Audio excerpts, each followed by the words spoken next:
সুইডেনের একজন যুবক মমিকা সে টিকটকের ভিতরে লাইভে এসে এই কোরআনকে অবমাননা করেছে, বলেন নাউজুবিল্লাহ।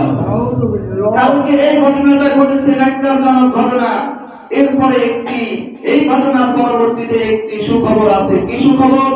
সুখবরটা হলো সে যখন লাইভে এসে কোরআন অবমাননা করছিল, সে সময় একজন কোরআনের প্রেমিক, আল্লাহর প্রেমিক মধ্যে মুজাহিদ তার বৈধ পিস্তল দিয়ে সে অবৈধ সন্তানকে দুনিয়া থেকে বের করে দিয়েছে, বলেন মারহাবা।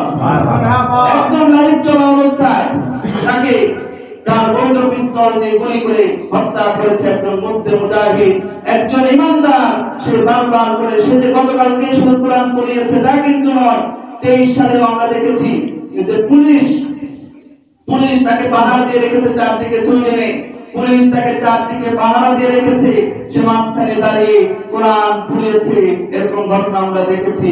তার নামে মামলা হলেও এই পর্যন্ত কোনো ফায়সালাই হয়নি, কিন্তু গত রাতে যখন আবার সেই কাজটি করার চেষ্টা করেছে, একজন মধ্য মুজাহিদ এসে তাকে গুলি করে হত্যা করে জাহান্নামে পৌঁছে দিয়েছে, বলেন মারহাবা।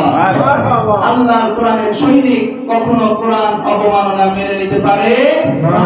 আমাকে আপনি যা ইচ্ছে তাই বলেন, আমাকে আপনি একটি কথা বলতে পারেন, আমাকে আপনার মন মতো যা ইচ্ছে তাই বলতে পারেন, আমি কিছু বলবো না।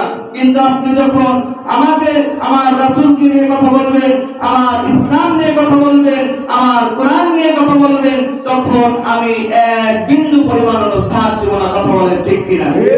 আমরা হলাম ইমানদার, কোরআনের সৈনিক। অন্য জায়গায় আপোষ আছে, ইসলামের সাথে, কোরআনের সাথে, ধর্মের সাথে, নবীর সাথে এক চুল পরিমাণ আপোষ আমরা করতে রাজি নই। কথা বলেন ঠিক কিনা? আল্লাহ তাআলা আমাদের সকলকে কোরআনের সঠিক মর্যাদা বুঝে কোরআনের হক আদায় করে চলার তৌফিক দান করুন। সকলে বলি আল্লাহুম্মা আমিন।